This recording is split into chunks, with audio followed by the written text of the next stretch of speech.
You are holding the Occult Master Key, the ancient force that unlocks hidden energy in unseen realms. This audiobook reveals the secrets once sealed behind temple doors, now yours to claim. The veil is thin, and the power is real. Will you turn the key? The Occult Master Key. Introduction. Beyond the veil of the visible lies the eternal lattice, a living web of vibratory essence, unseen by the eyes yet felt by the awakened soul. This sacred pattern, murmured by adepts through the labyrinthine corridors of forgotten temples, is the primal architecture of existence. It stirs now, calling to those whose spirits are attuned to the ancient frequencies. You are not separate from this great design. You are its artisan. Your thoughts are sigils of power, your emotions alchemical currents, and your focused awareness a wand that bends the unseen threads of creation. Each moment, whether conscious or unconscious, casts a spell across the astral grid. The initiates of old knew this well. They spoke in whispers of the force behind the form, that every thought resonates into the ether, every emotion sends its echo into the cosmos, and every flicker of intention summons forces from beyond the veil. To know this is to begin the path of power. Once guarded by inner circles sealed beneath glyphs and guardians, this gnosis is no longer hidden. The veils are thin. The gates creak open. The teachings emerge, not for the curious, but for the ready. For the one who dares to reclaim their sovereign current. Your energy is a living talisman. It is not passive nor idle. It is the engine of your destiny. Either it is directed by your will, or it is siphoned by forces that feed on the unaware. But within you lies the key, the Occult Master Key, a symbol and a force, forged in realms beyond flesh. With it, you may unlock the inner sanctums of power, pierce illusion, and summon change not by effort, but by alignment. To wield this key is not fantasy. It is the science of the unseen, the geometry of spirit. Your thoughts are incantations, your emotions magnetic tides. Your focused will is the blade that parts the shadow. You now stand at the portal. The key pulses in your grasp. Will you turn it? The gate awaits your command. But before we begin, please hit the like button and let me know where in the world you're watching from today. It's always fascinating seeing who's joining us from around the world. Part 1. The Hidden Mechanics of Energy. Chapter 1. The field responds to you. In a small village marketplace, a humble shopkeeper named Walter spent his days arranging trinkets and greeting customers with a distracted smile. Though he kept his shop tidy and his books balanced, something felt missing, a vital spark that he couldn't name. One morning, as sunlight streamed through his dusty window, Walter paused in his daily routine. Instead of rushing to open his shop, he stood perfectly still, his attention drawn inward for the first time in years. In that moment of stillness, he sensed something extraordinary, a subtle vibration, a living energy that pulsed through his body. This wasn't mystical imagination, but a tangible force he'd never noticed before. As days passed, Walter began to feel this energy field strengthen. His posture straightened naturally, his voice gained resonance, and customers lingered longer in his shop, drawn by an invisible warmth they couldn't explain. The quantum field responds to your energy in every moment. Like Walter, you possess an energy field that extends far beyond your physical form. This living matrix of energy responds to your thoughts, emotions, and physical presence. When you learn to sense and direct this field, reality begins to shift around you. In another village lived Ruth, a gardener who spoke little but whose presence said everything. Her garden bordered a busy street where neighbors often argued and children ran wild. Yet within the radius of her silent work, a strange peace descended. Those who passed her garden found their angry words dying on their lips, their hurried steps slowing to match her measured pace. Ruth had mastered the art of presence without speaking a word. Her calm energy radiated outward, transforming the chaotic environment around her. She understood that true power flows not from forcing change, but from embodying stillness. Your energy field holds this same transformative power. Every thought ripples through the quantum fabric. Every emotion sends waves into the universe, and every moment of presence strengthens your energetic signature. Ancient practice of the radiant heart. As the sun rises each morning, stand in perfect stillness. Close your eyes and turn your palms outward, as if offering your energy to the universe. For 3 minutes, breathe slowly and deeply, feeling the living force within your chest. Imagine this energy expanding outward like rays of light from your heart, touching everything around you. This simple practice, passed down through generations, awakens your awareness to the living field that surrounds you. Chapter 2. Frequency is identity. The truth that shapes your reality lies not in your words, but in the frequency you maintain within. Just as a radio must be tuned to receive certain signals, your energy field broadcasts and receives according to your emotional baseline.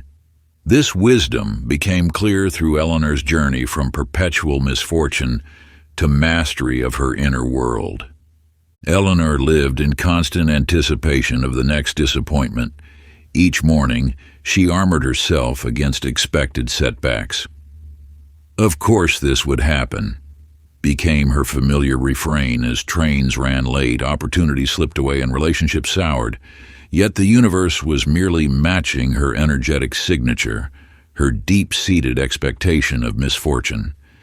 Your emotional frequency creates a resonance that the quantum field must answer, like attracts like, not through mere wishful thinking, but through immutable universal law.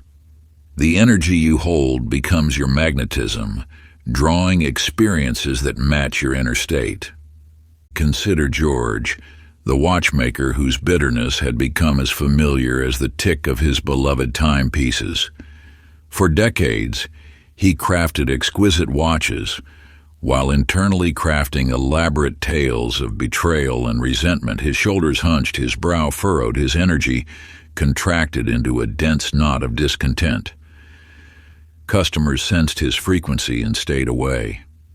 His hands, once steady, began to shake. His precision suffered as his body manifested his inner turbulence. Then came the revelation that transformed George's field. One quiet evening, repairing an antique pocket watch, he recognized that he had become like a broken timepiece, his inner mechanics misaligned, his energy out of sync. That night he chose to adjust his frequency as skillfully as he tuned his watches. With each passing day, George cultivated appreciation for the intricate mechanisms before him, for the customers who trusted his craft, for the simple pleasure of sunlight on his workbench. His energy shifted from the dense frequency of resentment to the expansive resonance of gratitude. Soon, his hands steadied. New customers appeared. Even his persistent arthritis eased as his body responded to his transformed inner state. Your energy field carries your deepest truth, broadcasting it to the universe in every moment. Words may deceive, but your frequency cannot lie. When you shift your baseline from fear to trust, from lack to abundance, from resistance to acceptance, the field must respond in kind. Ancient practice of joy is resonance. As you prepare for sleep each night, summon a moment of pure joy from your memory. Perhaps it was the warmth of sunlight on your face, the sound of beloved laughter, or the achievement of a cherished goal. Relive this moment in complete detail, the sensations in your body, the feelings in your heart, the thoughts in your mind. Let this high frequency wash through your field, clearing the day's accumulated static.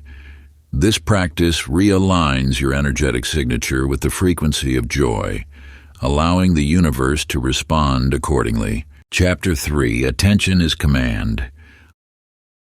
Along the bustling streets of her city, young Grace noticed a peculiar pattern. The days she spent worrying about being late made every traffic light turn red. When she fretted about rain, clouds gathered. Yet on mornings when she marveled at the city's beauty, unexpected delights appeared.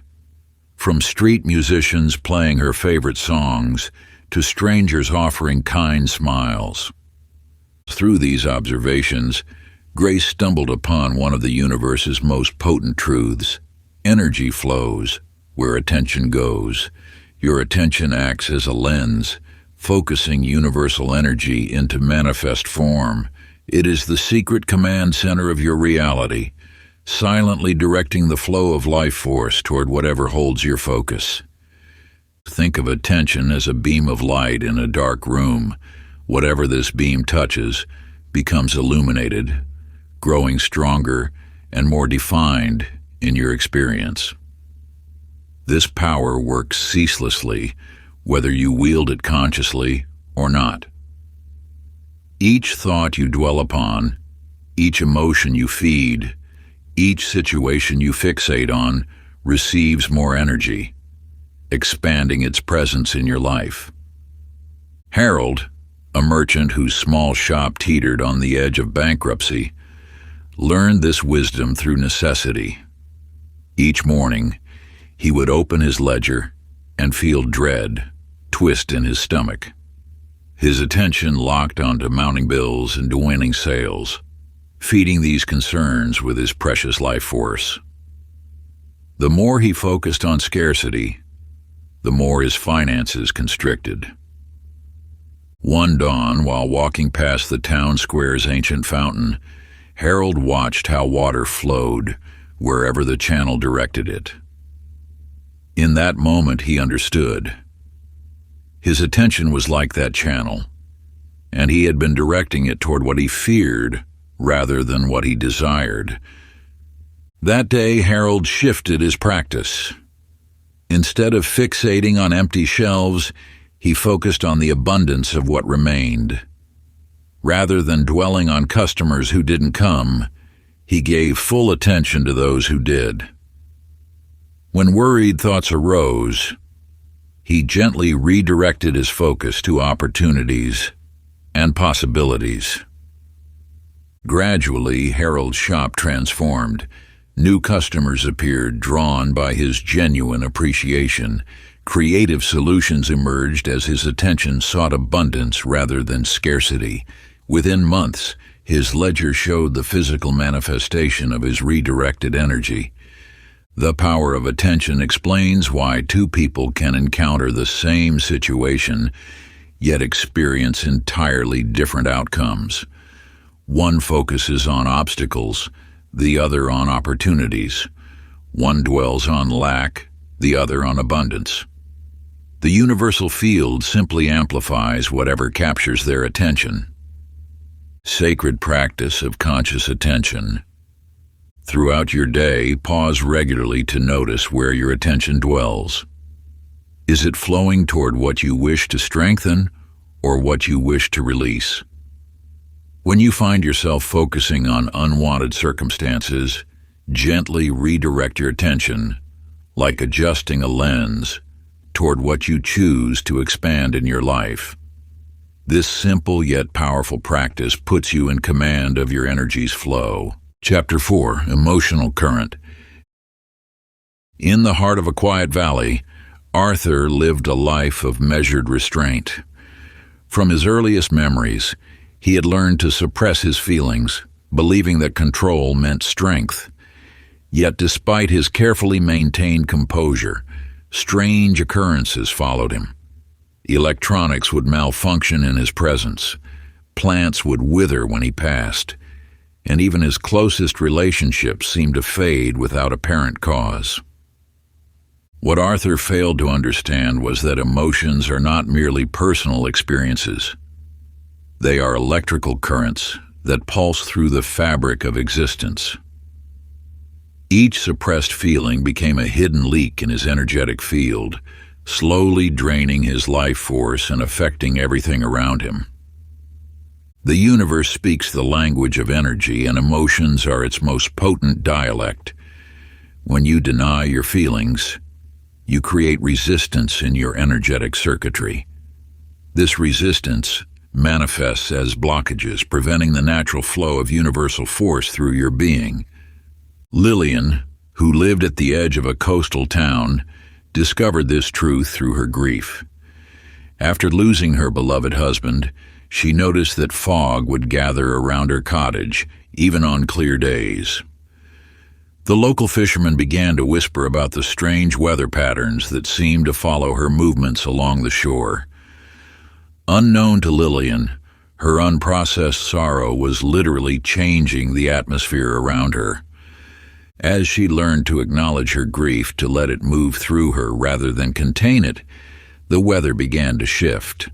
The fog lifted, revealing pristine skies. Her acceptance of emotion became a conduit for healing not only herself but the environment around her.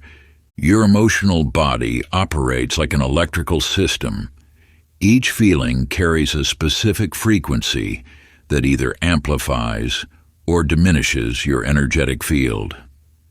Fear constricts this flow, while love expands it.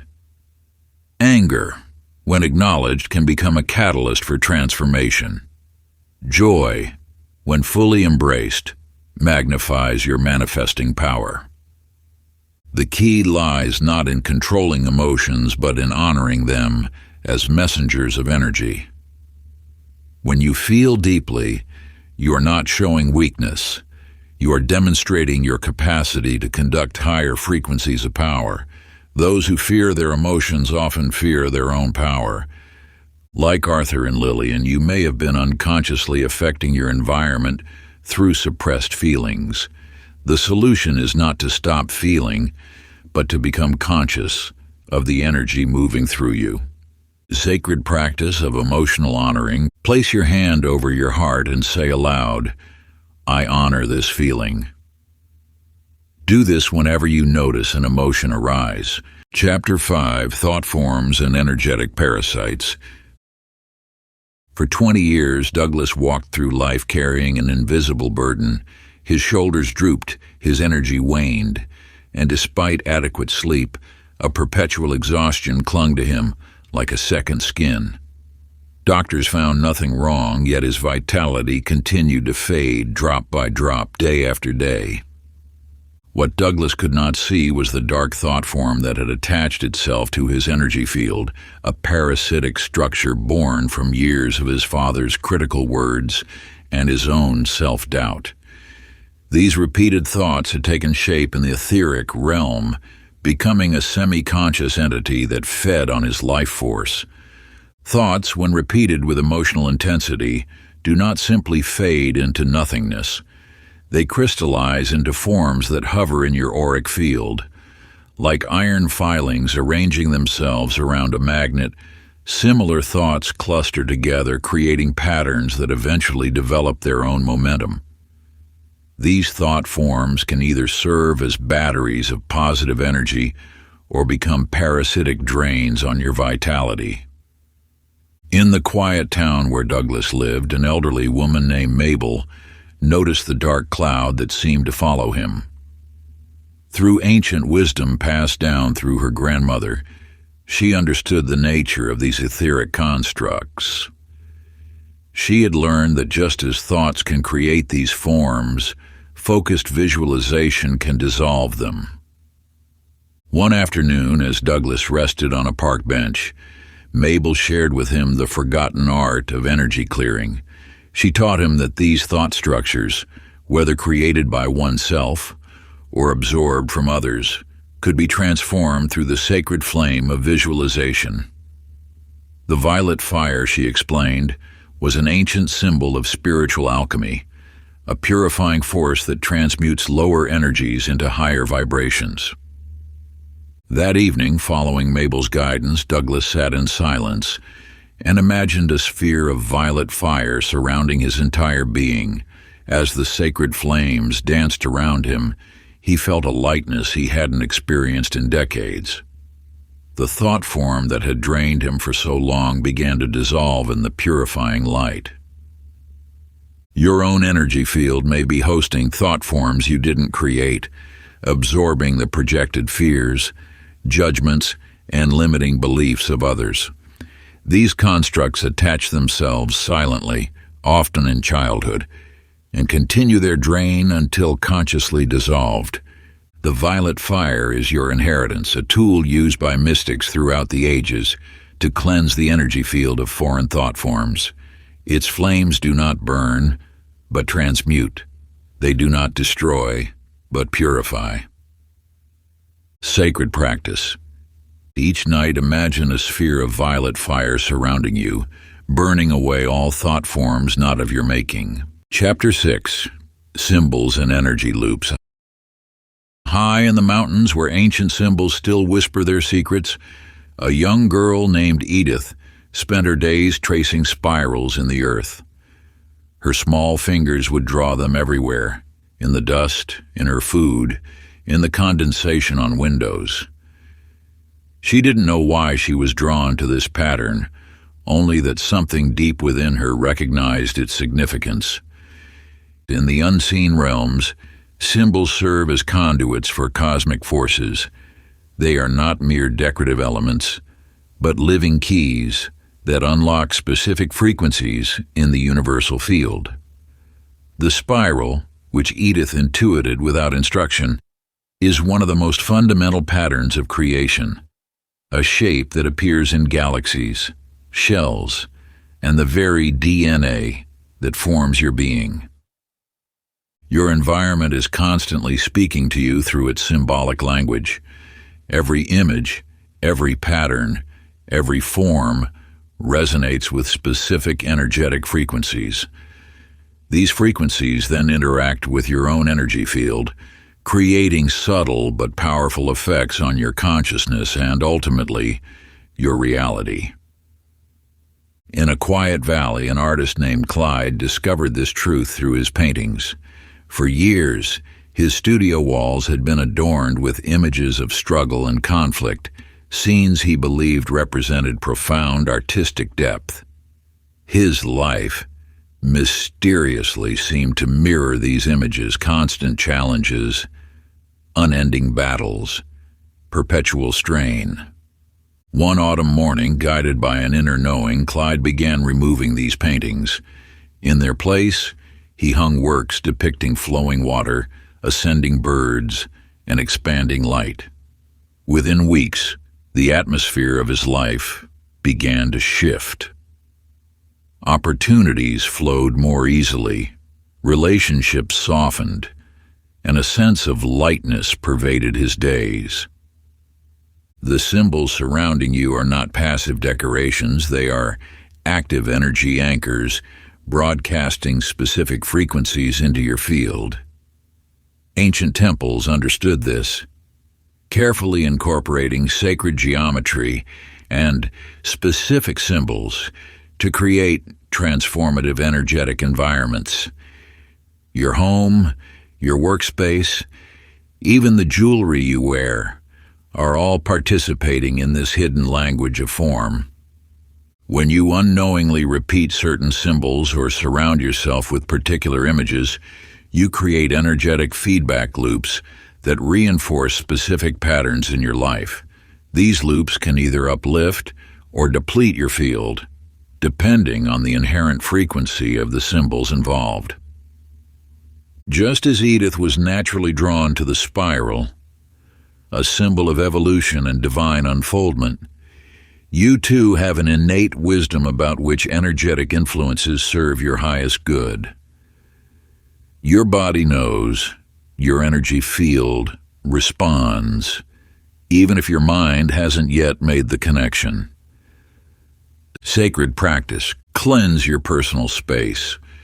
Remove any object that doesn't feel energetically neutral or uplifting. Chapter 7. Words as Spells. In a bustling marketplace, a merchant named Joseph stood behind his counter, unconsciously weaving dark magic. "Just my luck," he would mutter when coins dropped. "Of course this would happen to me," he'd say when customers were few. "I never catch a break," he'd whisper as he closed shop each night. His words, seemingly harmless observations, were actually incantations shaping the very fabric of his reality. The ancient mystics understood a truth that modern science is only beginning to grasp.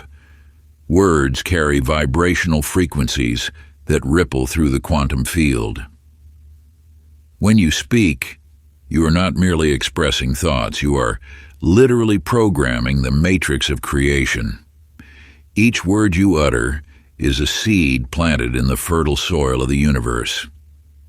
In a quiet schoolhouse across town, a teacher named Alice discovered this secret through an unexpected source: her students.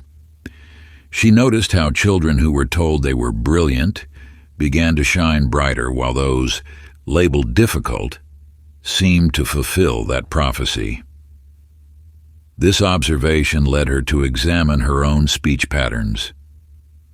Alice identified 3 words that had become unconscious mantras in her life: can't, never, and but. These simple words were acting as energetic anchors, holding her in patterns of limitation. With conscious effort, she began eliminating them from her vocabulary. "I can't afford it" became "I am creating abundance." "I never have time" transformed into "I choose how to invest my energy." "I want to, but" shifted to "I am choosing to." The transformation in her life was not immediate, it was subtle, like the changing of seasons. Yet within months, opportunities began appearing that perfectly aligned with her spoken intentions. Her salary increased, her relationships deepened, and a sense of empowerment infused her days. Your words are spells, quite literally spelling out the conditions of your existence. The ancients knew this, hiding this truth in plain sight. Spelling lessons were once lessons in spellcasting. When you speak of lack, you cast a spell of scarcity. When you voice limitation, you conjure boundaries. When you express gratitude, you summon abundance. The power of the spoken word extends beyond conscious communication. Every muttered complaint, every sarcastic self-deprecation, every casual expression of doubt sends ripples through your energy field. These ripples become waves, and these waves shape the shore of your experience. Sacred practice. Replace self-deprecating language with phrases of power like "I am rising" or "It is already mine." Chapter 8. Auric Defense. A young herbalist apprentice named Samuel could never understand why he felt drained after visiting the marketplace, exhausted after family gatherings, and depleted even after a full night's rest. His energy seemed to seep away like water through unseen cracks, leaving him empty and vulnerable to every passing current of emotion. Within each human exists an energetic architecture, a subtle body that extends beyond physical form. This luminous field serves as both sensor and shield, yet few understand how to maintain its protective boundaries. Your auric field naturally desires to remain whole, yet through unconscious habits and unhealed wounds, gaps form in this sacred armor.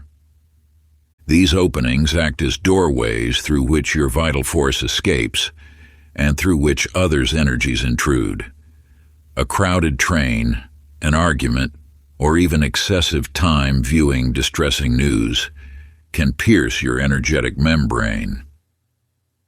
The resulting leakage manifests as chronic fatigue, emotional instability, and a peculiar sense of being overly affected by others' moods. In a small cottage at the edge of the forest lived Louise, whose knowledge of herbs was matched only by her mastery of energy. She recognized in Samuel's perpetual exhaustion the telltale signs of compromised boundaries. "Your light spills out," she told him, "because you never learned to contain it." Louise taught Samuel an ancient art, the conscious cultivation of energetic sovereignty. Through her guidance, he discovered that trauma leaves tears in the auric field, places where past pain created vulnerabilities.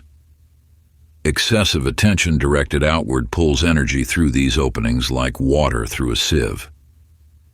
Each time Samuel worried about others' opinions or projected his awareness into future anxieties, he widened these gaps.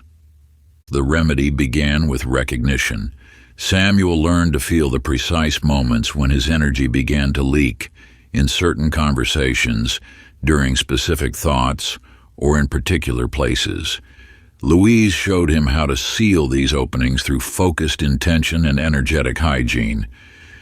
The most powerful protection, she revealed, was not in building walls, but in strengthening his natural luminous membrane. "Your aura knows how to protect you," she explained. "It simply needs your conscious cooperation." Each morning as the sun rose, Samuel would stand in silence, visualizing a golden egg of light surrounding his body. Within this sacred sphere, he declared his energetic sovereignty. "I am sealed in sovereign light." This simple practice, maintained with devotion, gradually restored his natural boundaries. The chronic fatigue lifted, replaced by a steady vitality that remained stable even in challenging environments. Your energetic field is your first line of defense in an ocean of invisible forces. When properly maintained, it serves as both filter and fortress, allowing you to move through life without absorbing every energy you encounter. Chapter 9, Anchoring Intention. In a small attic room bathed in moonlight, Martha penned a single line upon parchment. With trembling fingers, she held the paper to a candle's flame and watched her deepest yearning transform into ash and smoke. What she didn't realize then was that this simple act had set in motion forces that would reshape her reality for years to come. The universe speaks the language of symbol and ritual. When you align your actions with sacred intent, you create resonance points in the fabric of reality. These anchors hold your desires in the quantum field, pulsing with quiet power long after the physical act is complete. Your intention carries an energetic signature, a unique vibrational pattern that seeks manifestation. Yet intention, scattered across casual thoughts, dissipates like mist in sunlight. Through deliberate ritual, you crystallize this energy into form. Each symbolic gesture, each sacred space you create, becomes a beacon calling your desire into being. In his humble workshop, Daniel understood this truth intuitively. His hands shaped clay with more than artistic vision. They embedded dreams into matter itself. Each sculpture began with a whispered wish, pressed into the earth. As his fingers molded formless clay into beauty, his intentions took root in the physical world. One by one, these buried dreams sprouted into reality, as though the very soil remembered what was entrusted to it. The power lies not in the complexity of ritual, but in the depth of meaning you invest in each action. A single candle lit with purpose holds more power than elaborate ceremony performed without heart. The objects and spaces around you are not mere things. They are vessels waiting to be charged with your sacred intent. Time itself plays a role in this alchemy. Numbers carry vibrational significance, and duration allows intention to settle into the deeper layers of reality. 11 nights, 7 days, 3 breaths. These periods create natural rhythms that align with universal forces. The physical act of writing crystallizes thought into form. When you inscribe your intention on paper, you bridge the gap between the ethereal and material worlds. The paper becomes more than paper. It transforms into a physical anchor for your energetic command. Your sleeping hours offer a unique window for manifestation. During sleep, your conscious mind releases its grip on reality, allowing your intention to sink deeper into the universal field. The space beneath your pillow becomes a sacred vault where dreams incubate in darkness before emerging into light. Take now a single sheet of paper. In one clear sentence, write the pure essence of your heart's desire. Fold this paper with reverence, each crease a seal upon your intention. For 11 nights, let it rest beneath your pillow, absorbing the powerful theta waves of your sleeping mind. In this simple ritual, you forge a link between dream and reality, between thought and form. In a bustling marketplace, Carolyn stood frozen as yet another angry merchant berated her over a simple question. This marked the third hostile encounter that morning. As tears welled in her eyes, an ancient truth stirred within. These encounters were not random. They formed a pattern, reflecting something deeper within herself. Chapter 10, The Etheric Mirror. The universe operates through precise reflections. Every person you encounter serves as a mirror, revealing aspects of your own energetic signature that often lie buried beneath conscious awareness. These reflections manifest with unwavering accuracy, showing you exactly what requires acknowledgement within your own field. Your energy broadcasts on countless frequencies simultaneously. Some vibrations you consciously cultivate: joy, ambition, compassion. Others remain hidden in shadow: suppressed anger, unacknowledged fear, denied aspects of self. Yet, the field responds to all frequencies equally, visible or invisible. It draws to you those who match these vibrations, creating encounters that feel random but carry profound purpose. Thomas discovered this truth in solitude. After years of avoiding human contact, a chance encounter with a stranger triggered rage so intense it shook him to his core. In that moment of clarity, he recognized his own buried fury reflected in the stranger's eyes. This mirror, though painful, opened the path to his healing. Each person who disturbed his peace became a teacher, revealing what required integration within himself. The field operates with perfect precision. It cannot reflect what does not exist within you. When you encounter judgment, look for self-judgment. When faced with dishonesty, examine where you may be dishonest with yourself. The outer world arranges itself to show you your inner truth. This principle extends beyond challenging encounters. Every person who inspires you mirrors your own potential for greatness. Those who bring you peace reflect your capacity for serenity. The love you receive measures the love you hold within, even if dormant. Resistance to these reflections only strengthens their persistence. Acceptance transforms them into portals of growth. Each trigger becomes a treasure map, leading to parts of yourself, awaiting recognition and integration. Your relationships form an intricate web of frequencies, each connection perfectly calibrated to your own vibration. As you shift your internal energy, this web realigns accordingly. New mirrors appear, reflecting your evolving consciousness. Others fade away, their reflective purpose complete. The power lies not in controlling what you attract, but in understanding what each attraction reveals. Every encounter offers an opportunity for deeper self-knowledge and energetic refinement. When someone triggers an emotional response within you, pause. Turn your attention inward and ask with genuine curiosity, what does this reveal about my own energy? Let the answer arise without judgment. In this simple practice lies the key to transmuting every mirror into an instrument of transformation. Part 2, The Invisible Influence.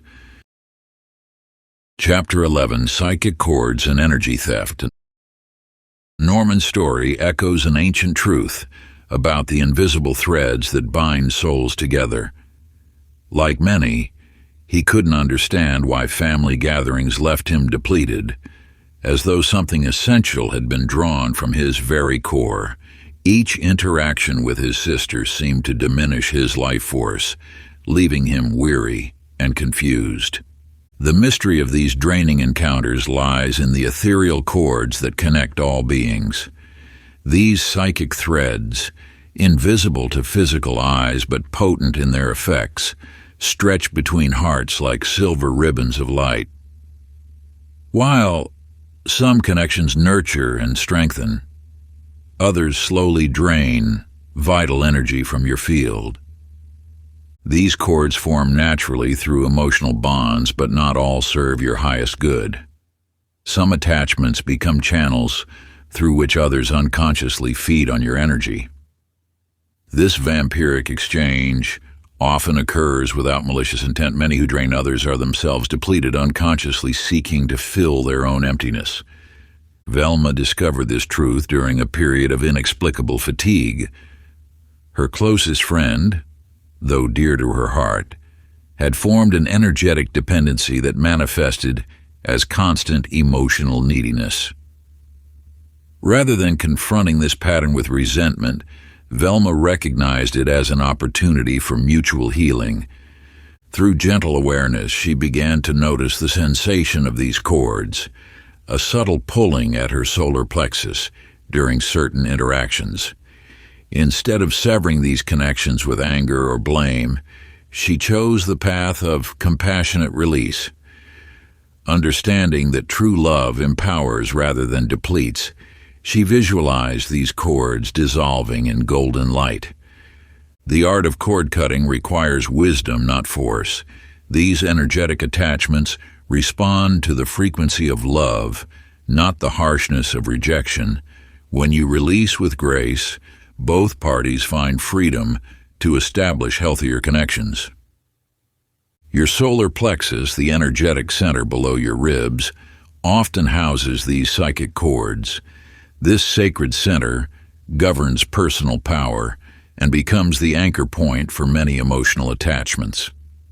Learning to sense and manage these connections marks a crucial step in energetic sovereignty. As you move through life, certain relationships may feel heavy, as though invisible weights pull at your essence. These sensations often indicate cord attachments that require attention and release. Remember, you can love someone deeply while maintaining energetic boundaries. The practice of cord cutting does not sever love, it liberates it. By releasing unhealthy attachments, you create space for connections that honor both parties' sovereignty. This ancient art transforms draining relationships into opportunities for mutual growth and authentic connection. Before bed, visualize silver cords detaching from your solar plexus with grace. Whisper, "I release all that is not mine." Chapter 12, Emotional Alchemy. In the depths of winter, Everett carried a weight that seemed impossible to lift. Each morning, guilt wrapped around his shoulders like a heavy cloak, draining his spirit and clouding his vision. Yet within this darkness lay a hidden treasure. one that would transform his understanding of emotional energy forever. The universe speaks through feeling. Every emotion carries a specific vibration, a unique frequency that ripples through the quantum field. What appears as darkness often contains the seeds of light, waiting to be transmuted through ancient wisdom long forgotten by modern minds. Guilt, shame, grief, these are not enemies to be vanquished, but raw energy awaiting transformation. Like lead in the alchemist's crucible, heavy emotions contain tremendous power when properly understood and channeled. The key lies not in resistance but in conscious transmutation. Dorothy discovered this truth in the months following her beloved husband's passing. Her grief was a constant companion, threatening to consume her entirely. Yet one morning, as she sat in her garden watching the sun rise, she understood something profound. Her sorrow was pure love with nowhere to go. In that moment of clarity, she began a sacred practice. Instead of fighting her grief or trying to escape it, she drew it into her heart. There, in the crucible of conscious awareness, she allowed this heavy energy to be transformed. With each breath, she imagined her pain turning to golden light, the same love she had shared with her husband, now radiating outward in a new form. This is the art of emotional alchemy, a practice known to mystics throughout the ages. Every feeling contains pure energy at its core. When you learn to transmute rather than suppress, you tap into an infinite source of creative power. Your heaviest emotions become fuel for manifestation. Your deepest wounds transform into wells of wisdom. The process requires presence and patience. Like Dorothy, you must be willing to sit with what arises, neither grasping nor rejecting. As you breathe into difficult feelings, imagine them entering the sacred chamber of your heart. Here, in this holy space, lead becomes gold, shadow becomes light, and what once drained you becomes a source of power. This transformation occurs naturally when you cease resistance. Your energy field knows how to transmute. It simply awaits your permission and conscious participation. Through this practice, you'll discover that no emotion is wasted, no feeling is wrong. All is energy, waiting to be refined and redirected. The next time you feel a strong emotion, breathe it into your heart and imagine it turning to gold. Chapter 13, The Astral Blueprint. In the realm between sleeping and waking lies a tapestry of possibility, a dimension where future realities cast their shadows into present awareness. This truth revealed itself to Mildred through dreams that whispered of a destiny not yet manifest. Night after night, the same house appeared in her dreams, a Victorian structure with blue shutters, climbing roses along the eastern wall, and a peculiar stained glass window shaped like a crescent moon. The details remained consistent: the worn brass doorknob, the creaking third step on the staircase, even the way sunlight filtered through maple leaves onto the kitchen floor. When Mildred finally stood before this very house 3 years later, she understood that her dreams had not been mere fantasy, but glimpses into the astral blueprint of her life. The physical realm simply caught up to what her soul already knew. The astral plane holds the energetic templates of all that will manifest. Like an architect's drawings precede a building's construction, your future experiences often exist first as subtle impressions in your energy field. These impressions speak through dreams, visions, and intuitive knowing. Clyde discovered this truth through his work as an architect. His most successful designs came not from conscious planning, but from dreams where buildings revealed themselves fully formed. He learned to surrender to these nocturnal visions, understanding that his role was not to create, but to translate what already existed in the astral realm. One particularly vivid dream showed him a structure that seemed to defy gravity, a spiral of glass and steel that curved like a nautilus shell. For months, he dismissed it as impossible. Yet the dream persisted, revealing new details each time: exact angles, material specifications, structural solutions. When he finally trusted these visions and presented the design, it became his masterwork. Your dreams are not random firing of neurons, but glimpses into the quantum field where all possibility exists. The astral realm contains the energetic signature of your highest potential, your true path, your destined encounters. Through dreams, this realm communicates with your conscious mind, offering guidance and revelation.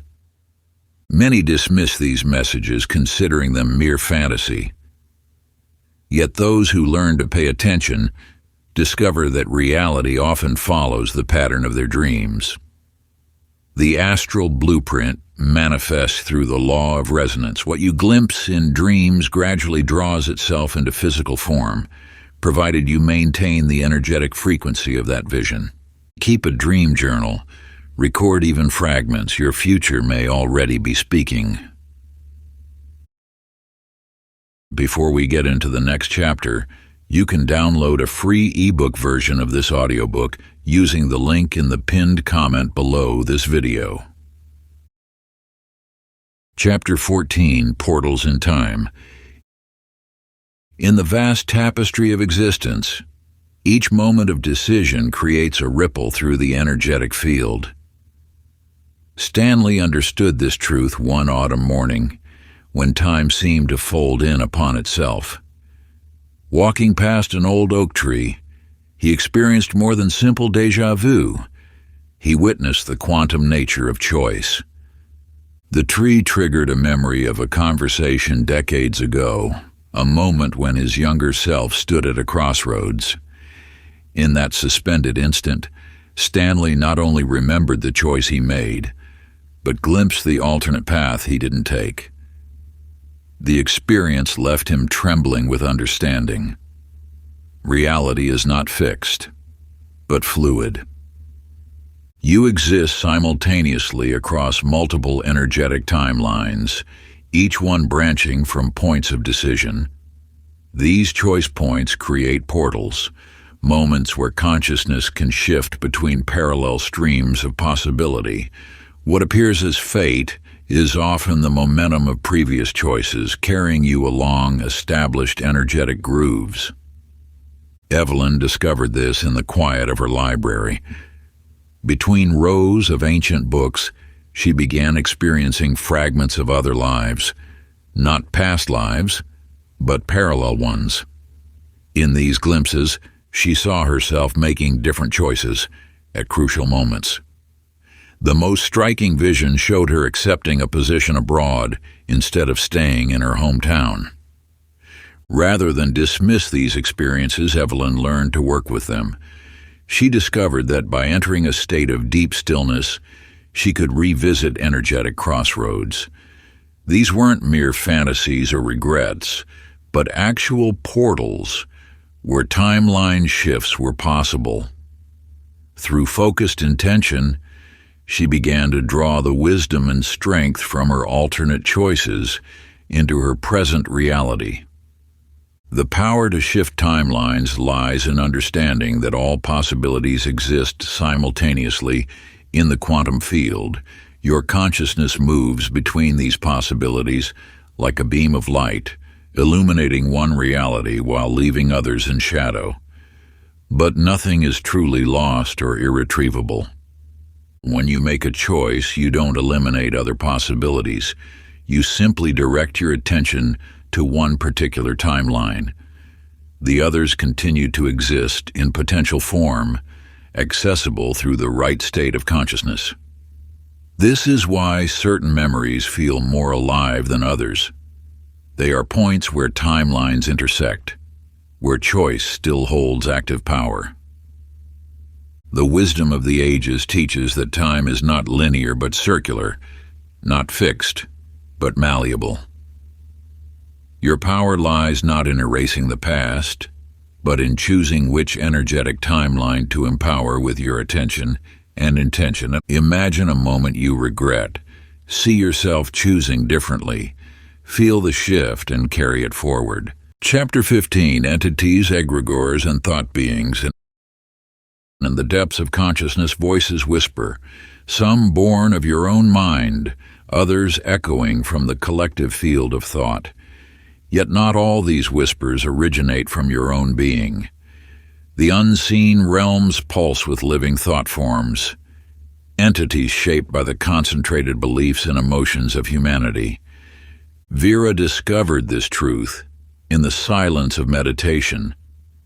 At first, she assumed the voices were fragments of her own mind, until they began responding to her questions with knowledge she did not possess. These beings, known in ancient wisdom as egregores, exist in the subtle spaces between thought and form. The power of collective belief creates energetic entities that take on a life of their own.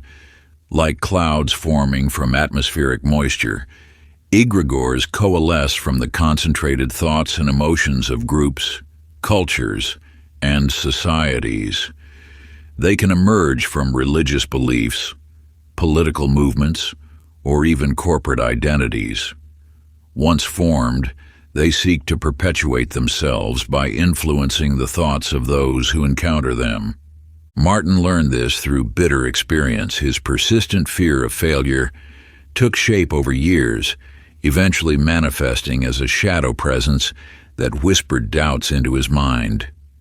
What began as simple negative self-talk gradually evolved into an autonomous force that seemed to have its own agenda. The more he believed in its power, the stronger it grew. Yet in this very mechanism lay the key to freedom.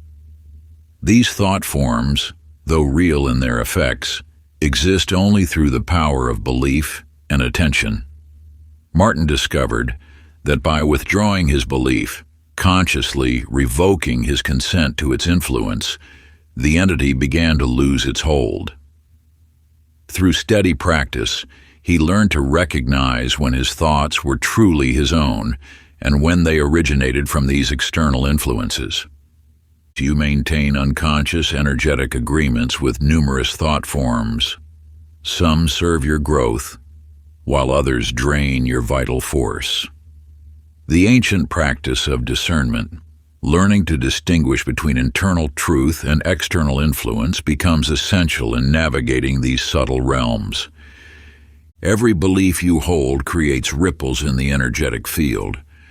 When enough people hold similar beliefs, these ripples combine into waves that take on autonomous characteristics.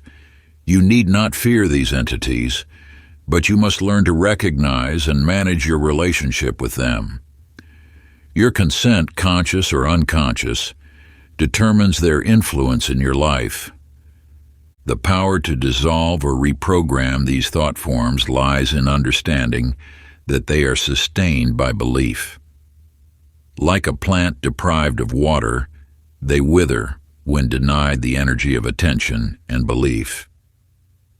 Yet they can also be transformed, redirected toward positive evolution through conscious intention. Say aloud, I revoke any consent given to thought beings not aligned with my highest good. Manor, Nawander, Maur K. Nar. Chapter 16, The Eyes Project Energy. In the mountains of a distant land, a young man named Clifford carried a gaze so intense it made others recoil. His eyes held a raw power, untamed and unconscious, that created invisible walls between himself and the world. Those who met his stare felt stripped bare, as though his vision penetrated their deepest secrets. What Clifford did not understand was that the eyes serve as windows, not only into the soul, but also as channels through which energy flows. Each glance carries a frequency, an intention that ripples through the quantum field. His penetrating stare acted as an unconscious beam of force, pushing others away even as he longed to draw them closer. The eyes emit energy with every look. This force can nurture or wound, attract or repel, protect or penetrate. Your gaze broadcasts your inner state, projecting intention into the field around you. Those who master this art learn to modulate their eye energy like skilled musicians tuning an instrument. Ida, a quiet woman who ran a small tea house, discovered this truth through years of serving others. She learned that by softening her gaze, allowing love to flow through her eyes like gentle sunlight, she could create a space of comfort and healing. Her customers often remarked that merely being in her presence brought peace, though they couldn't explain why.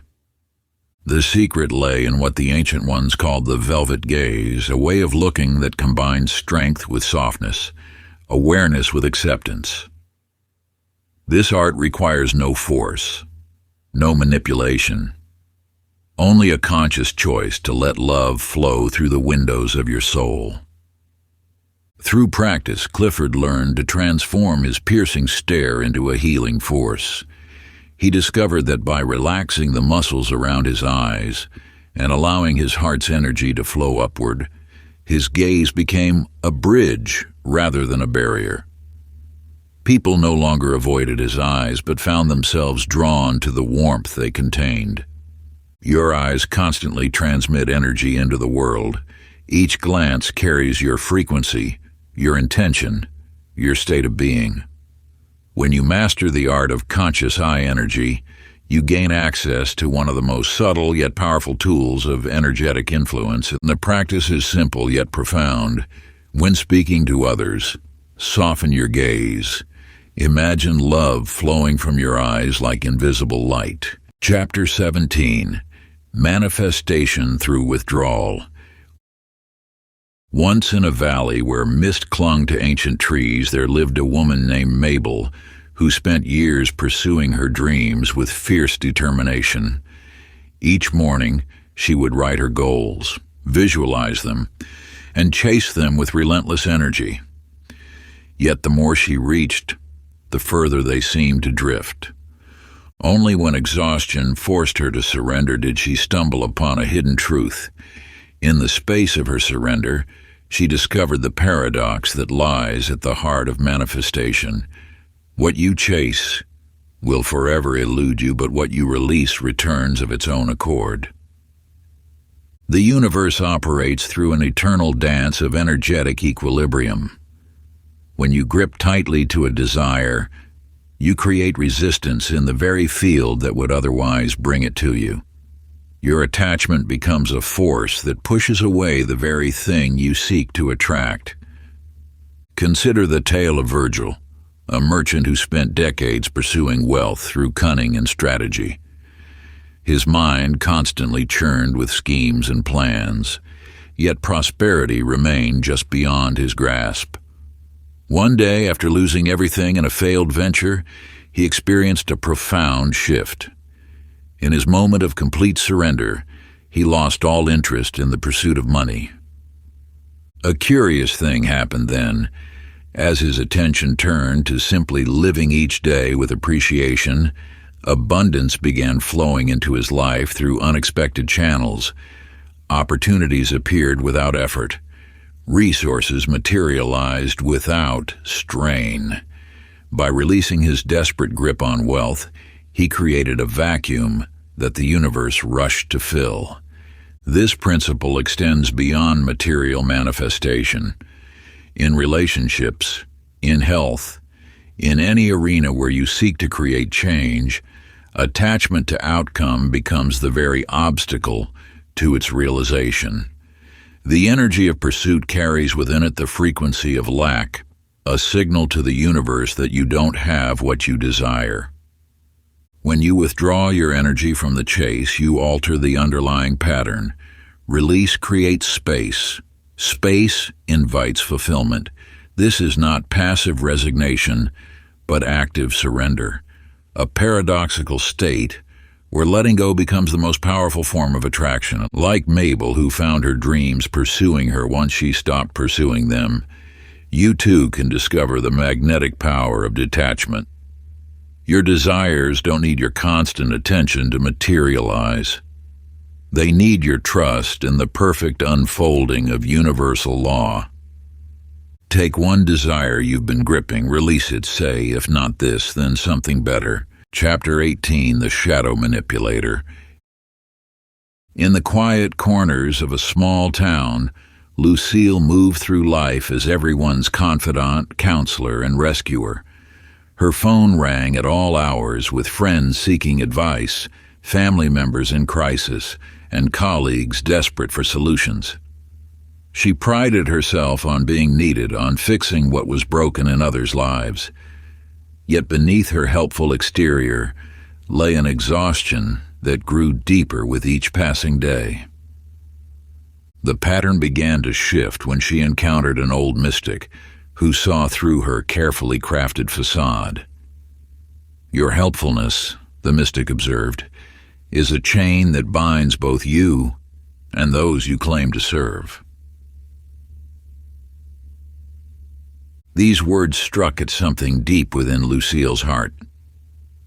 For the first time, she began to examine the subtle threads of control woven through her compassion. Each time she rushed to solve another's problem, she was unconsciously declaring them incapable. Every piece of unsolicited advice carried the hidden message, "I know better than you." This truth revealed itself most powerfully in her relationship with her sister, whose life choices Lucille constantly tried to improve. It wasn't until her sister moved away, finding success on her own path, that Lucille recognized how her help had been a form of interference, a denial of another's sovereign journey. Oscar's story mirrors this awakening. As a successful business owner, he micromanaged every aspect of his employees' work, convinced that his way was the only way. His need for control masked a deeper fear, that without his constant oversight everything would fall apart. This fear was really about himself, projected onto others. The turning point came when illness forced Oscar to step back completely. To his surprise, his team flourished in his absence. Their creative solutions, born from freedom, surpassed his rigid protocols.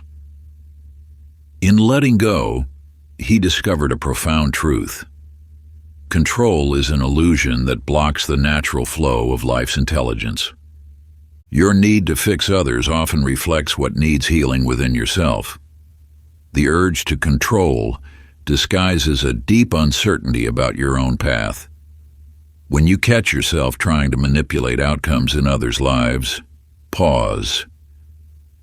Ask yourself, what fear drives this need? What part of you seeks order through controlling the external world? True power lies not in shaping others to your will, but in standing firmly in your own sovereignty while allowing others to do the same. This requires trust in yourself, in others, and in the natural unfolding of life's wisdom. When tempted to fix or control another, ask yourself, what need am I projecting? Chapter 19, The Magnetic Silence. In the bustling heart of the city, Elmer stood quietly at his flower stand. Day after day he arranged his blossoms without fanfare, speaking only when necessary. People rushed past, their eyes fixed on distant destinations, their minds already in tomorrow. Yet something began to shift in the space around him. First, it was the children who noticed. They would pause, drawn to the peaceful energy that surrounded his simple display. Then came the adults, who found themselves mysteriously slowing their pace as they approached his corner. Soon, his small stand became an invisible sanctuary in the urban chaos. The power lay not in what Elmer did, but in what he didn't do. He had no clever marketing, no loud calls for attention. Instead, he cultivated an inner silence that radiated outward like perfume. His presence became a contrast to the world's constant noise, and in that contrast lay his magnetism. Clara discovered this same truth through dance. For years, she had pushed herself to be noticed, performing increasingly complex routines. But recognition eluded her until the day she stopped trying. During a simple practice session, she found herself moving from a place of pure stillness. Her movements emerged from silence rather than ambition. That evening, a renowned choreographer who happened to be passing by was transfixed. "There was something in your stillness," he later told her, "that spoke louder than any grand performance. Your energy field expands most powerfully in moments of inner quiet. When you cease the constant broadcast of thoughts, words, and movements, you create space for your natural magnetism to emerge. This is not the silence of suppression, but the silence of sovereignty, a conscious choice to let your energy speak for itself. Those who master this art become like still pools in a rushing river. Others naturally pause in their presence, finding reflection in their calm. This is the paradox of magnetic attraction. The less you push your energy outward, the more others are drawn to your field. Practice. Spend 10 minutes in silence today without distraction. Let your aura speak louder than your words. Chapter 20. Ritual as Energy Command.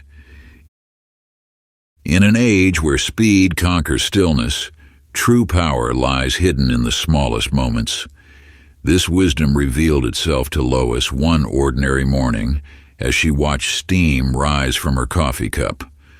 For years, she had performed her morning routine mechanically, a series of empty actions leading nowhere. But on this day, something shifted in her perception. The steam became more than vapor. It carried her intention skyward. The simple act of stirring transformed into a spiral of manifestation. In that moment, Lois realized that every movement could be a spell, every routine a ritual. Your daily actions form the foundation of your energetic signature. When performed unconsciously, they drain your power. But when infused with sacred intention, these same actions become channels for commanding the universal force. Frank discovered this truth through the simple act of preparing tea. Once a hurried habit between meetings, he transformed it into a ceremony of presence. Each movement became deliberate. The warming of the pot, the unfurling of leaves, the first pour. He noticed that meetings following his tea ritual flowed with unexpected grace. Opportunities appeared as naturally as leaves settling in water. The ancient ones understood. It is not the grandeur of the ritual, but the depth of presence that awakens power. Your morning shower can become a waterfall of renewal. Opening your front door can mark a threshold between worlds. Every action holds the potential for transformation when approached with reverence. This is not about adding complexity to your life. It is about infusing the simple with the sacred. The universe responds not to elaborate ceremony, but to the quality of your attention. When you treat each moment as a vessel for intention, reality begins to mirror your reverence. Your routines are not chains binding you to mundane existence. They are rhythms through which you can encode new patterns into the fabric of space and time. The key lies in shifting from mechanical motion to conscious creation. Let each action become a note in the song of your manifestation. To begin this practice of sacred attention, choose one daily action, lighting a candle, pouring water, and treat it as a sacred act of creation. Part 3, The Keys to Sovereign Power. Chapter 21, Energy as Currency. In the heart of a bustling city, Lawrence served everyone's needs but his own. His days overflowed with favors, his nights with others' emergencies. While his reputation for generosity grew, his vitality diminished, until one morning he could barely rise from bed. His energy account had run dry. The truth rings across ages: energy, not money, forms the foundation of all abundance. Every thought, every action, every moment of attention represents a transaction in the cosmic exchange. You spend energy through your focus, your emotions, your very presence. Like currency, it flows where you direct it. But unlike money, its depletion affects your very essence. Pauline understood this principle intimately. Once drained by endless obligations, she began treating her energy like a sacred trust. She maintained an inner ledger, noting where her power flowed. Morning meditation became her daily deposit. Each request for her time underwent the same scrutiny she gave her financial investments. Will this multiply my energy or diminish it? Became her guiding question. The universe operates through this subtle economy.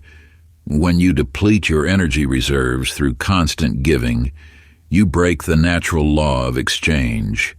Generosity flowing from an empty vessel serves neither giver nor receiver. True abundance emerges from the overflow of a well-tended energy account. Your energy field functions like a spiritual bank account. Certain activities, relationships, and environments make deposits. Others create withdrawals. Some connections slowly drain your reserves through unnoticed leaks. Without conscious management, you risk energetic bankruptcy. Wealth in any form follows the path of energy. Yes, when you protect and direct your energy with intention, material abundance naturally aligns.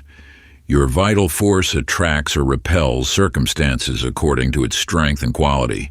A depleted field cannot sustain prosperity.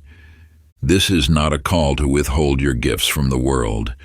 Rather, it invites you to serve from fullness rather than depletion. Honor your energy as the sacred resource it is. Learn to say no to energy thieves. Create boundaries that protect your power. Invest in activities that multiply your force. At the end of each day, write down where your energy went. Notice patterns. Reclaim leaks. Chapter 22, Reality Tuning. In a small coastal town, Agnes worked at a quaint bookshop where customers often lingered longer than intended. Unknown to them, she had discovered an ancient secret, the power of sacred sound. While organizing shelves one afternoon, she absent-mindedly began humming a tone that seemed to emerge from deep within her being. To her amazement, the usually rushed customers slowed their pace, their faces softening as if touched by an invisible peace. Your voice carries a frequency that shapes the subtle realms around you. Each sound you make ripples through the quantum field, altering the vibration of your immediate environment. The ancients knew this. Their temples and sacred chambers were designed to amplify specific tones that could alter consciousness and reality itself. Leonard discovered this truth through an unexpected path. After decades of working with radio frequencies, he noticed how certain wavelengths affected electronic equipment. This observation led him to explore the effect of his own vocal tones on his inner state. In moments of anxiety, he would emit a low, steady hum that seemed to ground his entire nervous system. When seeking clarity, a higher pitch would clear his mind like morning sunlight dispersing fog. The universe itself sings. From the movement of planets to the dance of atoms, your body is an instrument, finely tuned to respond to specific frequencies. When you align your vocal tones with intention, you participate in this cosmic orchestra. Every cell vibrates in harmony with the sound you create, transforming your biochemistry and your energetic signature. These frequencies transcend language. They speak directly to the fabric of reality, bypassing the logical mind and touching the deeper currents of creation. Your voice becomes a tool of manifestation, each tone a thread in the tapestry of your experience. Agnes found that different tones produced different effects. A soft, rising pitch opened hearts and invited connection.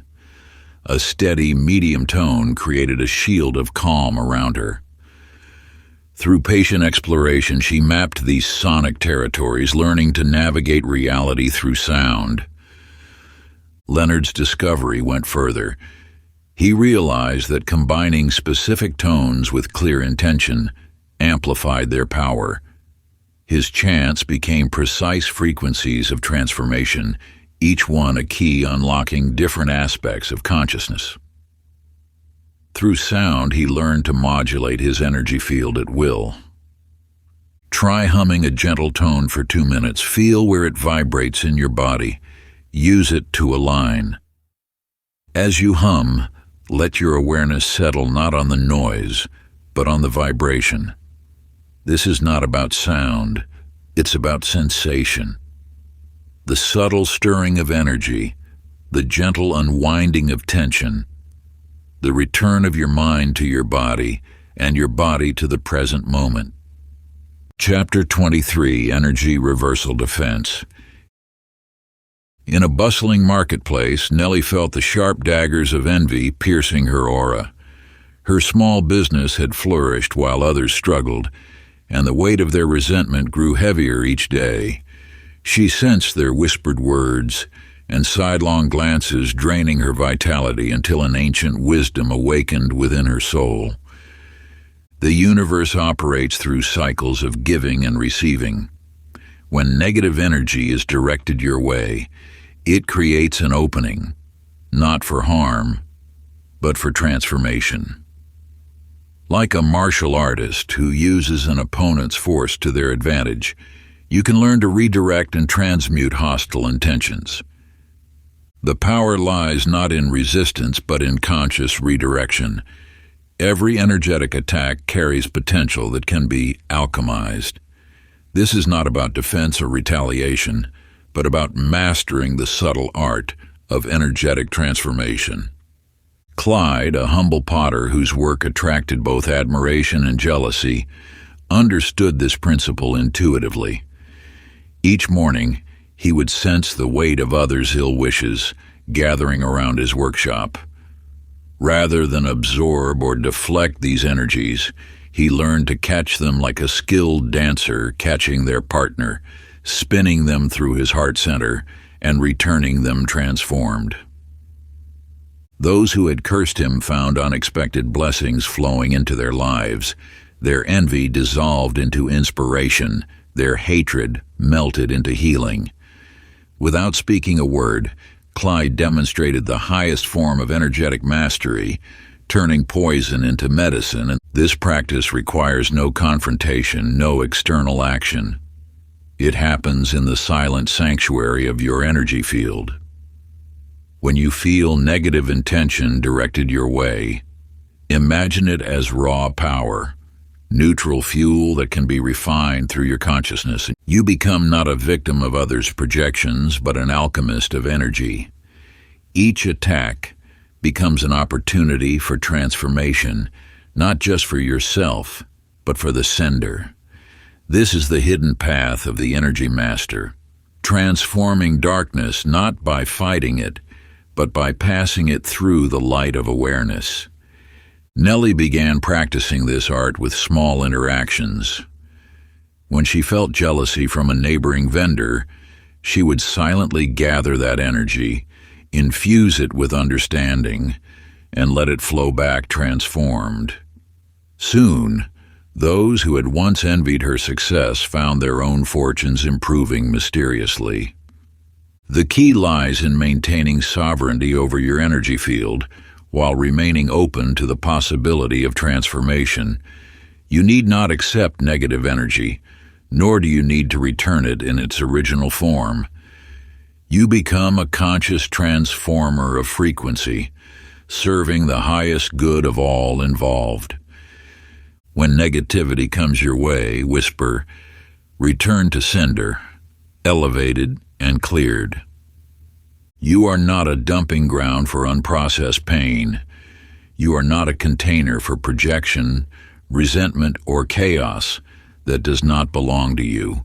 When sharp words are thrown, when envy slinks in, disguised as advice, when someone's fear arrives wearing the mask of control, pause. Feel it land, not to absorb it, but to witness it. Chapter 24, Invisible Influence and Suggestion. A merchant once traveled between distant kingdoms, observing how some individuals commanded attention without uttering a single word. Chester was such a being. His mere presence could shift the energy of an entire gathering. When he entered a room, conversations naturally hushed, not from fear, but from an inexplicable drawing of attention. You possess this same innate ability to influence through energy alone. Your auric field extends far beyond your physical form, touching others before your words ever reach their ears. This silent language of energy speaks louder than any verbal declaration. The power of energetic influence flows from within. It begins with your inner state, your thoughts, emotions, and intentions creating ripples in the universal field. Like a stone dropped in still water, your energy emanates outward, touching everything in its path. Through mindful practice, you can learn to project specific frequencies that align with your intentions. This is not manipulation, but rather a natural expression of your authentic power.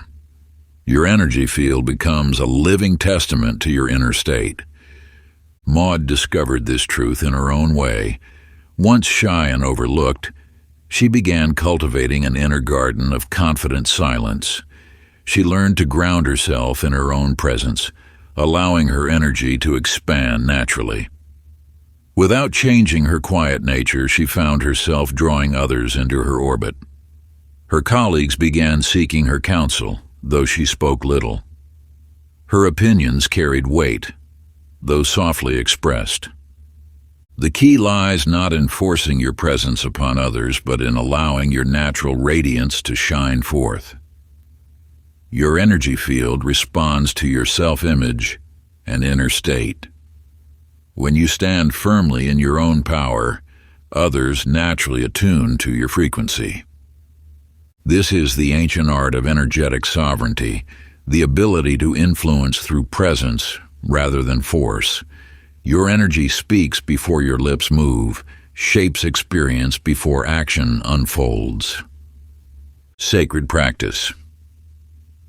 Before entering any space where others gather, pause for a moment of conscious preparation. Stand still and breathe deeply. Visualize your aura as a luminous field extending several feet around you. Feel this light pulsing with your heartbeat, radiating your authentic essence. With quiet authority, speak these words to yourself. I am felt before I speak. Chapter 25, Energy Vampirism in Media. In an age of endless streams and infinite scrolls, your energy faces a unique threat. The ancients warned of entities that feed on human attention, yet they never imagined the sophisticated systems now designed to capture and hold your gaze. Cora noticed a pattern in her life. Each morning she woke with possibilities shimmering before her, but after hours lost in digital streams, her vitality would drain away. Her dreams felt distant, her purpose clouded. The correlation was clear. Her worst days followed endless scrolling. The screens that surround you are not neutral windows, they are portals, carefully engineered to form energetic bonds with your field. Each notification triggers a dopamine response. Each scroll creates a subtle chord. Each emotional reaction forges a stronger connection. These platforms aren't merely showing you content, they're feeding on your life force. The mechanics are ancient, though the medium is new. Your attention is pure energy. Where it flows, power follows. When you freely give your attention to these streams, you're offering up your most precious resource. The resulting fatigue isn't just mental, it's a literal depletion of your energy body. Wilbur discovered this truth through necessity. His work required constant digital connection, yet he felt his essence slowly slipping away. Rather than fighting an impossible battle of total disconnection, he learned to use these tools while maintaining energetic sovereignty. He began treating each interaction with technology as an energy exchange. Before opening any app, he would consciously seal his field. He set clear intentions for each digital engagement. Most importantly, he learned to cut the invisible cords that form during mindless browsing. This isn't about rejecting modern tools, it's about wielding them with awareness. Your devices can serve your purpose without draining your power. The key lies in maintaining energetic boundaries while engaging with digital realms. Notice how your body feels after different types of digital interaction. Some connections energize, while others deplete. Your physical sensation is a perfect gauge of energetic exchange. Trust it. When you feel that familiar pull toward mindless consumption, pause, take a breath, ask yourself, is this serving my highest good, or am I feeding something else with my energy? The solution isn't complete withdrawal, but conscious engagement. Choose when to connect. Decide where your energy flows. Reclaim your sovereign right to direct your attention. Sacred practice is set aside 1 hour each day as a sanctuary from digital influence. During this time, turn off all devices. Let your energy field repair and expand without interference. Feel the difference in your vibration when your attention is truly your own. Declare silently, I reclaim my energy from all digital bonds. My attention is my power.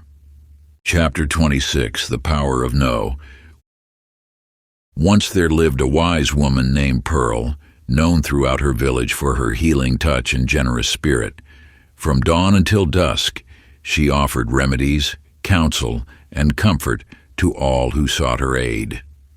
Yet with each passing season, her own light dimmed, though few noticed the shadows beneath her eyes or the slight tremor in her once steady hands. The truth you must understand is that energy freely given eventually demands replenishment. Each yes carries a cost, drawing from your vital reserves. Like Pearl, you may find yourself depleted by endless giving, believing that service requires sacrifice. This is an ancient misconception that has drained countless souls. When Pearl finally collapsed one autumn evening, she received a vision of her energy body, a once radiant vessel, now riddled with holes where her power leaked away. In that moment of clarity, she understood. No was not a denial of others, but an affirmation of self.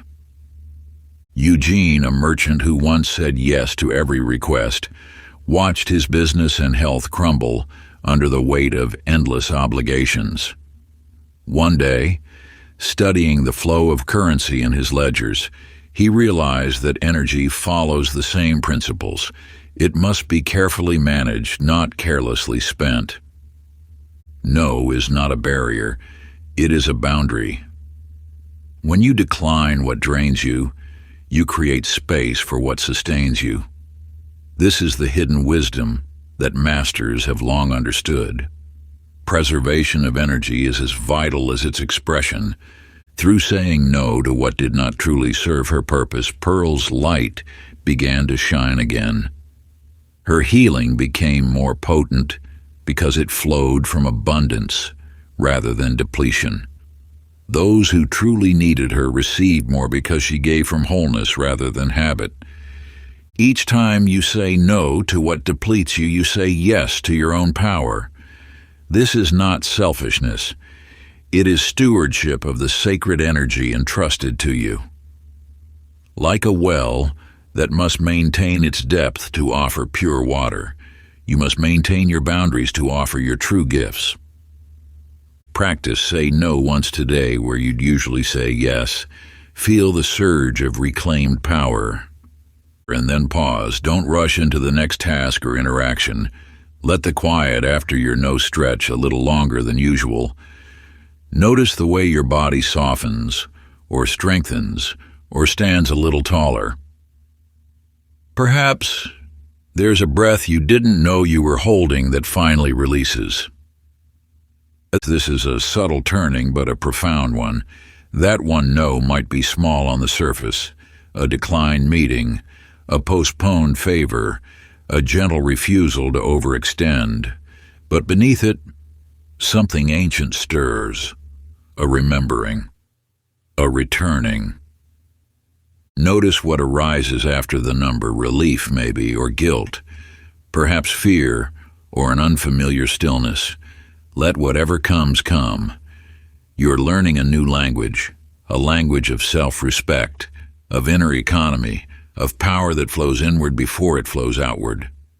And ask yourself, not from the mind, but from the body, what else in your life is asking to be met with a boundary? What part of you has been whispering for space, aching to rest, longing to be heard? This practice repeated becomes a path. One no today becomes the doorway to a clearer yes tomorrow. Chapter 27. Channeling Pure Energy. In a small coastal town, Millie lived a quiet life tending to her garden. Each morning she noticed strange ribbons of light dancing at the edge of her vision, ethereal streams that seemed to flow through the air like silk, caught in a gentle breeze. At first she dismissed these visions, attributing them to tired eyes or morning sun. Yet the lights persisted, growing stronger with each passing day. Your energy field naturally attunes to higher frequencies when you release resistance. Like a radio catching distant signals, your subtle body can receive transmissions from the infinite. Most souls block this natural ability through doubt, fear, or the need to control. Millie discovered that the more she fought against these visions, the more elusive they became. It was only when she surrendered, when she stopped trying to understand or define her experience, that the light began to flow through her with crystal clarity.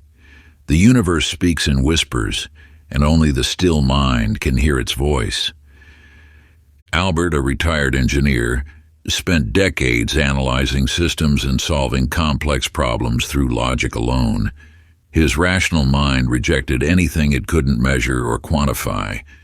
Yet one morning, sitting in his workshop, he felt an unmistakable presence, a field of pure knowing that transcended thought.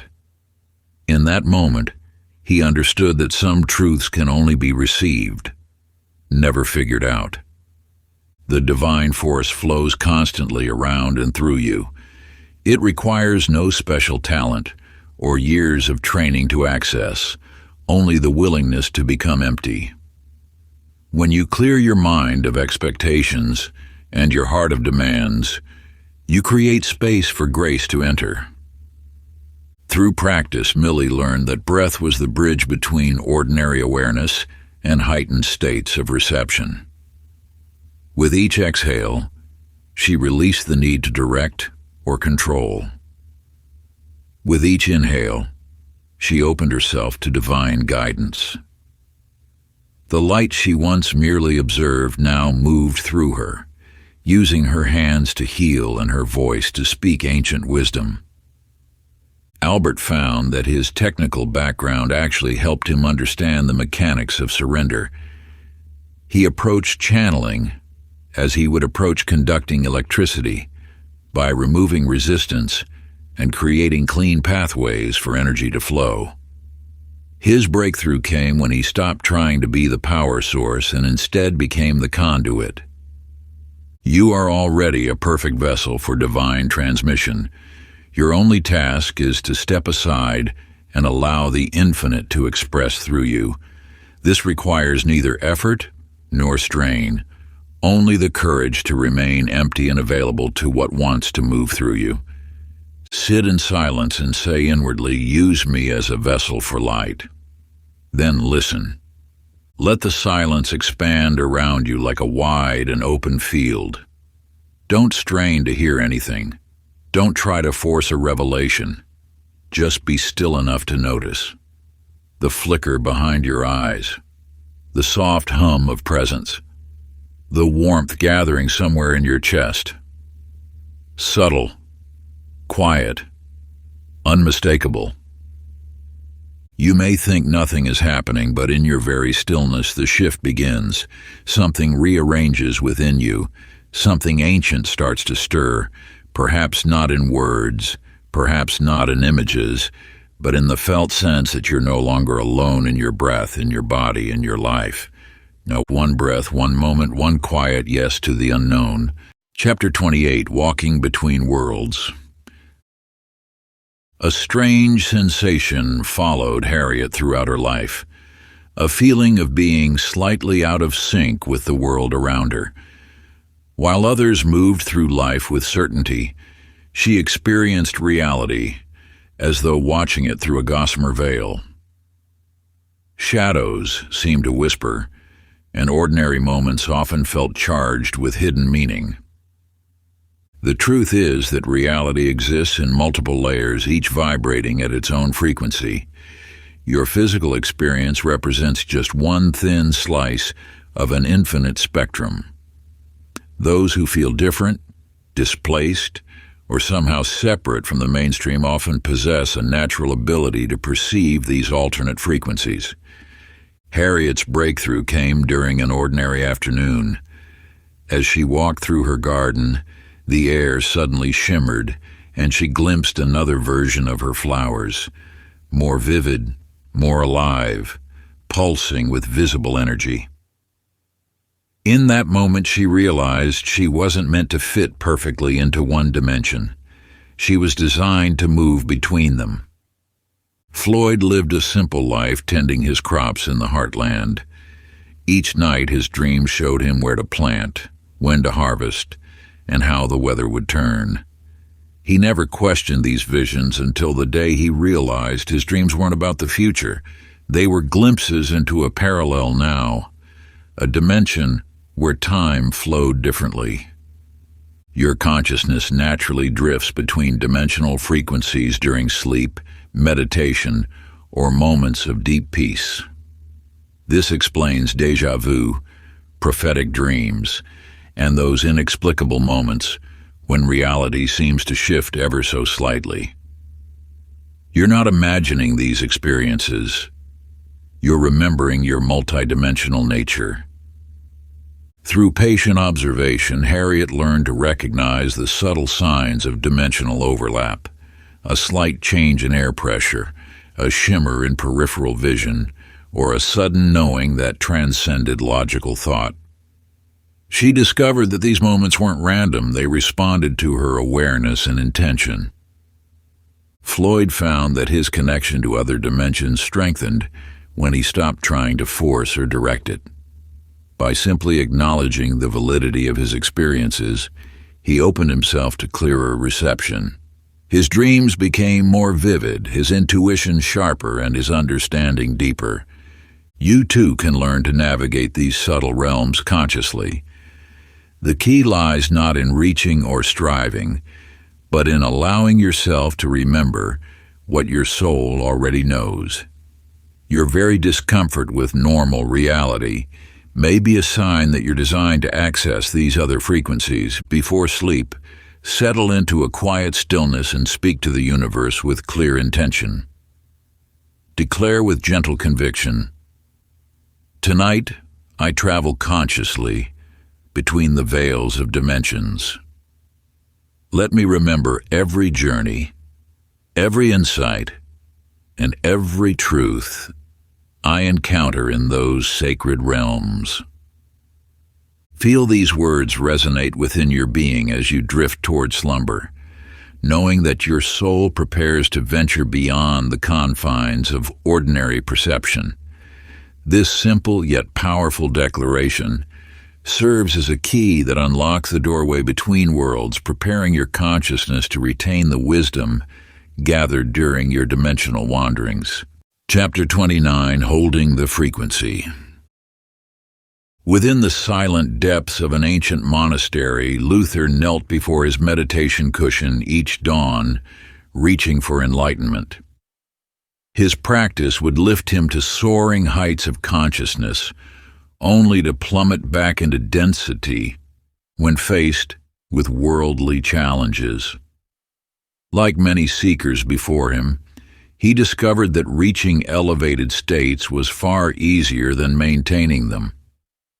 Your vibrational frequency determines everything you attract and experience, yet the world constantly tests your ability to hold steady in your light. Each interaction, each unexpected event, each moment of contrast serves as an invitation to either maintain your sovereign power or surrender it to external forces.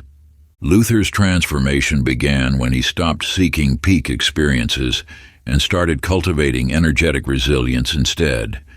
He learned that true mastery lies not in avoiding lower frequencies, but in developing the strength to rise again swiftly when they occur. Your power lies not in perfect stability, but in your capacity to return to center. Gladys faced repeated financial setbacks that once sent her spiraling into despair. Rather than seeing these challenges as failures, she recognized them as advanced training in frequency maintenance. With each setback, she developed stronger energetic muscles. She discovered that breakdowns were actually breakthroughs in disguise, opportunities to practice holding her vibration steady in the face of opposition. The universe operates through cycles of expansion and contraction. You are not meant to maintain constant elevation. You are meant to master the art of conscious return. Each time you choose to shift back into alignment, you strengthen your energetic sovereignty. Your frequency is your responsibility. While external circumstances may influence your initial reaction, your sustained vibration remains your choice. You hold the power to reset your energy in any moment, to choose again, to return to your highest truth. When your frequency drops, resist the urge to judge yourself. Instead, recognize it as an opportunity to practice the sacred art of energetic resilience. Your ability to maintain vibrational integrity grows stronger with each conscious reset. Ancient resonance practice. When you feel low, return to the body. Breathe. Anchor in the now. Choose again. Chapter 30, The Occult Master Key. In a quiet garden filled with morning mist, Nora spent decades tending flowers and seeking wisdom from every teacher who crossed her path. She collected teachings like precious gems, storing away countless methods and mysteries. Yet something within her remained restless, searching for the one key that would unlock everything. Through years of spiritual seeking, she accumulated knowledge until her mind overflowed with techniques. Still, true power eluded her. Then one ordinary morning, as she watered her roses, understanding dawned with stunning simplicity. She had been the key all along. The truth lies not in accumulation, but in recognition. You have carried the Master Key within you since the moment of your creation. It is not a technique to be learned or a power to be granted. It is your very nature. The pure energy of consciousness expressing itself through your unique form. All the teachings in this work point to this singular truth. Your energy is the foundation of your reality, not as theory, but as living fact. Each breath you take moves universal force. Each thought shapes the quantum field. Each feeling ripples through the fabric of existence. You are not separate from the power you seek. You are its expression. The mystery schools of old guarded this knowledge behind veils of secrecy, knowing that humanity would one day evolve to grasp its significance. That time is now. You don't need permission to access your power. You don't need validation to trust your energy. You need only presence, full embodiment of who you are. The great illusion was believing that power lay somewhere outside yourself. The great awakening is remembering that you are the force you sought. Your energy is not a tool you use. It is what you are. Every teaching, every practice, every insight serves only to strip away what obscures this truth. The Master Key was never lost because it cannot be lost. It is your essence.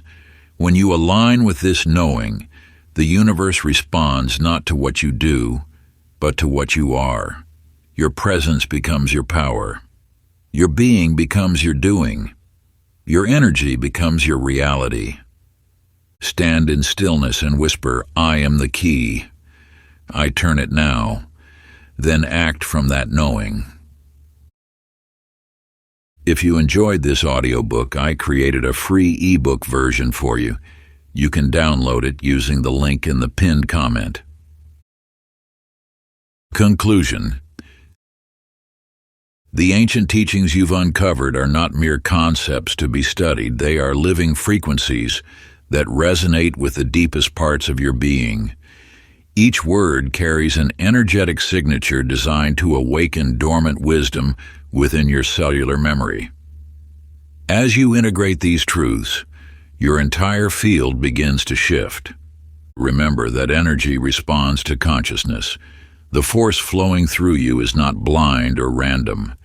It is intelligent, aware, and waiting for your direction. Every thought you hold, every emotion you cultivate, every intention you set creates ripples in the quantum fabric of reality. You are not separate from this force.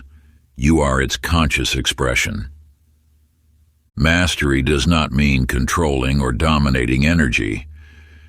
True mastery emerges through alignment with universal flow, clarity of intention, and conscious choice. When you understand that you are both the wielder and the force itself, manipulation becomes natural, effortless, and aligned with the highest good. You now stand as an active participant in the dance of creation. No longer are you swept along by unconscious currents or others' projections. You have remembered your role as a conscious shaper of reality, a sovereign manipulator of light and shadow, form and void. Handle these teachings with sacred reverence. They are not tools for the ego, but keys to remembering your true nature. Let them work silently within you, transforming your field without fanfare or declaration. The deepest power often moves in silence. You are the Master Key, not as concept, but as living truth. Every breath you take is an act of creation. Every moment holds the potential for transformation. Walk forward in this knowing, letting your presence speak louder than words. Carry this frequency in the silence of your heart. The greatest mysteries often unfold in stillness. If you enjoyed this exclusive audiobook, I handpicked this next book which will change your life.